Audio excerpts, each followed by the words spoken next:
Welcome back to Ask Allison. Here is today's question. I've decided to switch from 5 days a week to 3 days a week. I'm worried some of my clients are not going to respond well to having to switch days. How can I hold this boundary without feeling guilty? So first, I want to thank Therapy Notes for sponsoring Ask Allison. They are the #1 rated electronic health record system available today with live telephone support 7 days a week. It is clear why Therapy Notes is rated 4.9 out of 5 stars on Trustpilot and has a 5-star rating on Google. Therapy Notes makes billing, scheduling, note-taking, and telehealth incredibly easy. And now Therapy Notes also has e-prescribe for you prescribers out there. So if you are coming from another EHR, Therapy Notes makes that transition super easy. They import all the demographic data for you free of charge, so you can get going right away. Find out why over 100,000 mental health professionals are already using Therapy Notes. And you can use Therapy Notes for free for 2 months if you go to therapynotes.com and enter abundance in the promo code. So I am guessing that you have reasons for switching from 5 days to 3 days, right? Maybe something to do with work-life balance or some other responsibilities you have. Whatever your reasons are, prioritizing your client's desires over your own needs is a trap. And it's a trap that a lot of therapists fall into. You can hold this boundary by creating some external safeguards. This is something we talk about in the private practice life balance course in the Abundance Party. Something like scheduling other things for yourself on the days that you will no longer be seeing clients.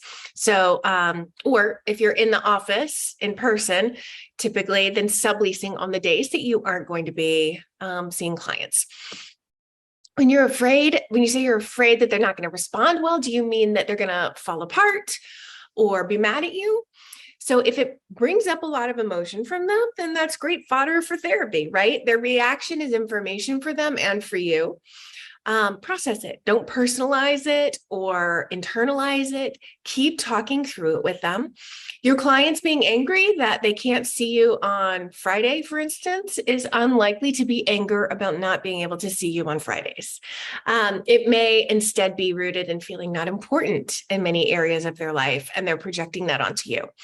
Or worried that they'll have to ask off work and their facade of never needing anything from anyone at work will be shattered.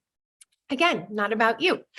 Or their concern about security, since you might symbolize security to them and any change makes life feel tenuous.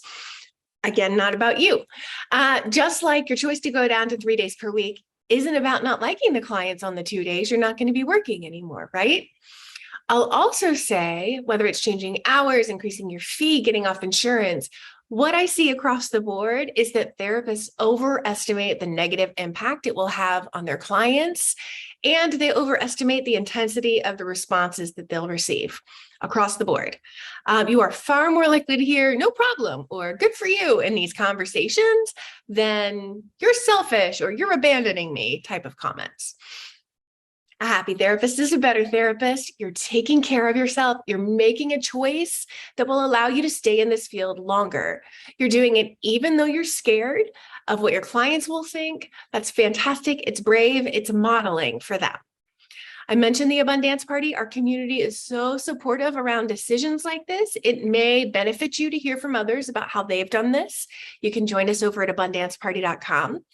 Today's free worksheet helps you decide on the things that you want for your practice, because you can have what you want. So you may as well get really clear on what that is, so you don't end up with what you don't want and then having to shift it later.